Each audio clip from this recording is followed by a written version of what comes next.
In every home, in every apartment, you will definitely find running water and electricity. But here's what I want to know.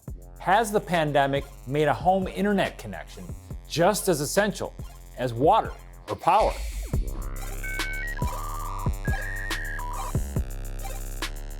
The law requires kids to go to school, and last year, going to school absolutely required an internet connection. That created an emergency at Dallas ISD. Dr. Michael Iñojosa is the superintendent. At first, they had to send us a photo of their homework because until we got them a hotspot, they couldn't send in an email because they couldn't connect. Research from the Federal Reserve Bank shows Dallas currently ranks 6th in the country for cities with the worst connection to the internet. Large local school districts across Texas solve the problem with mobile hotspots. Much more expensive and slower than home internet, but also far easier to pull off as a solution. How many hotspots did you have to buy? It was it was over 15,000. We had 36,000.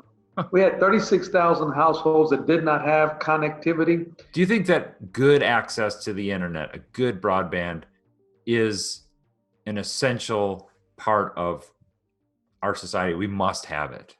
That used to be a luxury, not anymore. Yes. Short answer, it is a necessity. Just like water, just like electricity.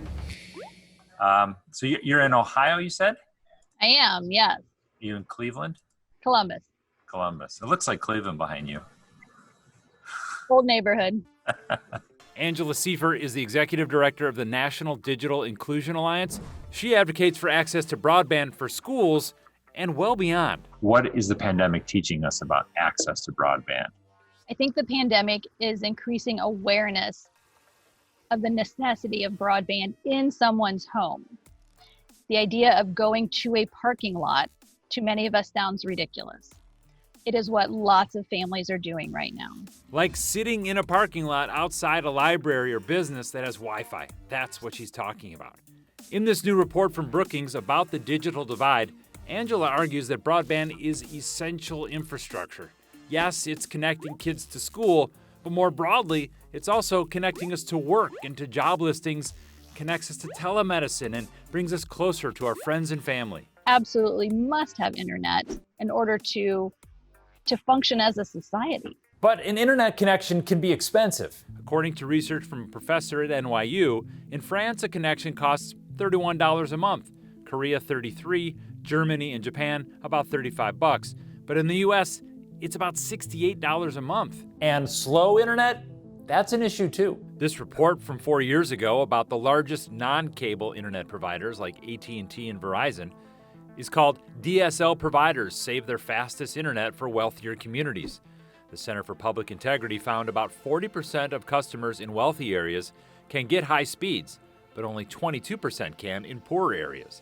AT&T says that report is out of date and far from accurate. In South Dallas, it says it's deployed more high-speed fiber per capita than the rest of the DFW area, and 70% of the homes there have access to fiber. Verizon says it has long been committed to building out its high-speed network in urban areas. Dr. Laval Hendricks at Texas A&M Commerce has studied how a lack of reliable access to the internet can hurt students. Historically, have minority communities had less access to the internet? There's no question about that. They can't study well. They can't communicate with their instructors. They can't communicate with one another. They don't have materials that they could readily access via the internet. So we have to close the digital divide, and it is incumbent upon us to do it now. Advocates say narrowing the digital divide will require a range of solutions. More providers competing for your business with lower cost. Government subsidies for families who cannot afford the connection or a computer to go with it, and widespread digital literacy training. And here's a cool idea. DISD and other large Texas districts are asking the federal government to allow individual schools to share their broadband signal beyond school boundaries.